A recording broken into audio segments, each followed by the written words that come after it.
Saudações técnicas, segundo ano. Então a gente tem atividade aí sobre a parte de dilatação, né? Então a dilatação é o fenômeno pelo qual você, provocando uma alteração na temperatura do corpo, as partículas, né? O grau de agitação das partículas mudam e esse corpo pode, dependendo de que tipo de alteração é essa, se estender, né? Se dilatar, aumentar a sua superfície, seu tamanho, ou se contrair, né? Que é quando ocorre o fenômeno inverso, né? A contração, ok? Então, existem dilatações de três tipos, né? Afora os líquidos, né? Então, em corpos sólidos, você consegue perceber a dilatação linear, a dilatação superficial e a dilatação volumétrica. Esse tema aí tratava de dilatação superficial na parte da aula, né? Embora os exercícios ainda traziam a parte da linear. A linear é que ocorre em corpos onde a área mais visível, né? O que é mais visível do corpo é uma linha. Então, tipo um fio, né? Um fio de cobre de uma fiação elétrica, um poste e tal. E a superfície ocorre em regiões onde você consegue determinar duas dimensões, né? Então, a superfície tem uma base, uma altura, tem um comprimento e uma largura, então tem uma área. E a de volume são em corpos tridimensionais, né? Você consegue ver que eles possuem uma altura, uma largura e um comprimento, né? O que ocorre, por exemplo, numa caixa d'água, né? Numa cisterna, coisa assim. Então, nessas perguntas aí tinha uma ponte de aço tem 1000 metros. O coeficiente de dilatação do aço, aí portanto, a ponte, né? E o coeficiente de dilatação linear é 11 vezes 10. Então tem que estar atento a que tipo de coeficiente a questão traz. Porque a questão pode pedir algo sobre superfície e trazer o linear. Você tem que dobrar.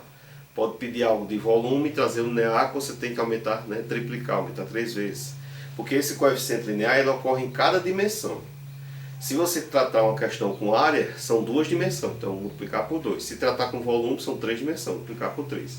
Porém, às vezes a questão já dá o coeficiente da situação. Por exemplo, se trata-se de superfície, diz o coeficiente superficial. Trata-se de volume, diz o coeficiente volumétrico. Então aí era o coeficiente linear. A expansão da ponte quando a temperatura sobe de 0 para 30 é. Então, ele deu a ponte, os 1000 metros, né? Então em cada comprimento do aço. Deu o coeficiente linear e deu a variação de temperatura, que foi de 0 para 30. E quer saber quantas esta ponte vai aumentar. Então o que é que você tem? Nessa é a primeira questão. Você tem a variação de temperatura. Tudo que tem delta é que é variação, mudança de temperatura. Foi de 0 para 30, então é 30, né? Você tem o tamanho inicial da ponte, então é LI. O L1, né? L0, depende das alturas, que é de 1000 metros, certo? E o coeficiente de dilatação linear. Nesse caso do material da ponta é 11 vezes 10 a menos 6. Beleza?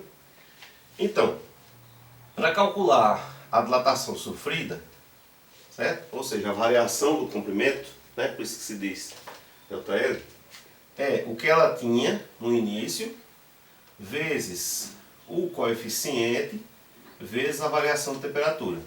Ok? Então eu vou ter aqui, ela tinha 1000, o coeficiente é 11 vezes 10 a menos 6 e a variação é 30. Ok?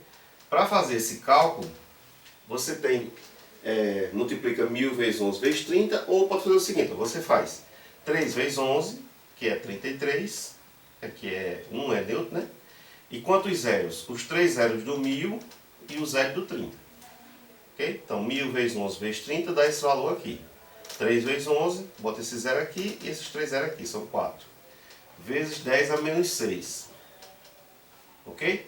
Para resolver isso aqui, quando uma potência é negativa, na verdade 10 a menos 6 funciona como se você pegasse 33, aqui são 330 mil, e dividisse por 10 elevado a 6.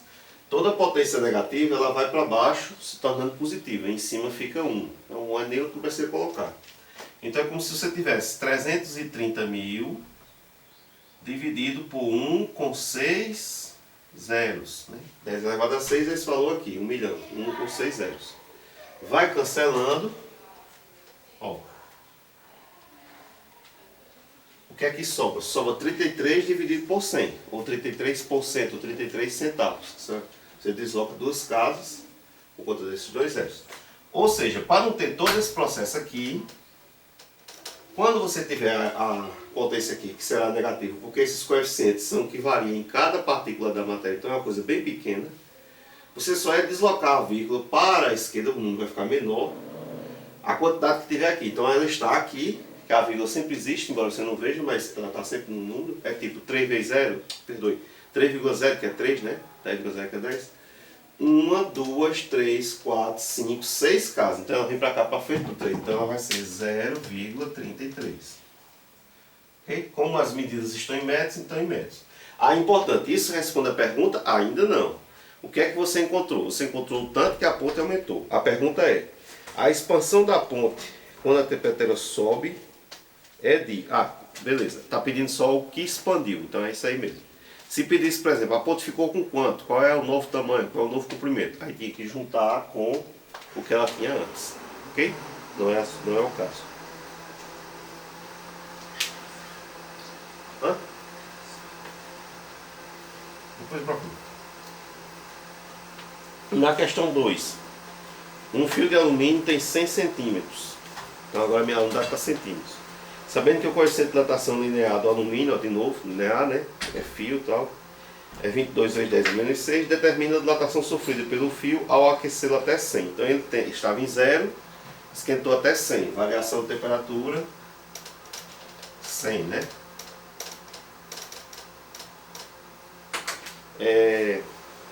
Ele possuía 100 centímetros, então LI 100 centímetros. Okay? E o coeficiente linear é 22 vezes 10 a menos 6. Determina a dilatação sofrida. Então, quanto foi que ele se dilatou nessa situação aí? Então, a gente vai ter ΔL, o que havia no início, nessa mesma fórmula aqui, inicial, coeficiente, temperatura. Essa ordem aqui é só para você se acostumar que não importa. Como é uma multiplicação, então não importa a ordem que coloca. Deixa que coloca os três. Né? Então, ΔL vai ser inicialmente 100, coeficiente 22 vezes 10 a menos 6 e temperatura 100. Então vai o cálculo, né? 1 vezes 22 vezes 1, 22. Tem dois zeros aqui, dois zeros aqui, vezes 10 a menos 6. Aqui agora desloca 6 casas, então 4 mais 2, 6, vem para cá para frente, 0,22 centímetros, certo? Cuidado em questões de unidade, que às vezes em concurso, nem se você vai marcar, a unidade confunde muito. Né? Se o material estava em centímetro, ele vai aumentar ou diminuir em centímetro. Se estava em quilômetro, aumenta ou diminui em quilômetro, metro e assim por diante. Né? E ter cuidado quando, na mesma questão, fala de unidades diferentes. Por exemplo, dá uma coisa que é medida em metros e diz quantos centímetros aumentou, ou dá em centímetros quantos metros aumentou, quantos metros diminuiu. Tem que ter a conversão. Okay? Faz bem isso aí, até a próxima.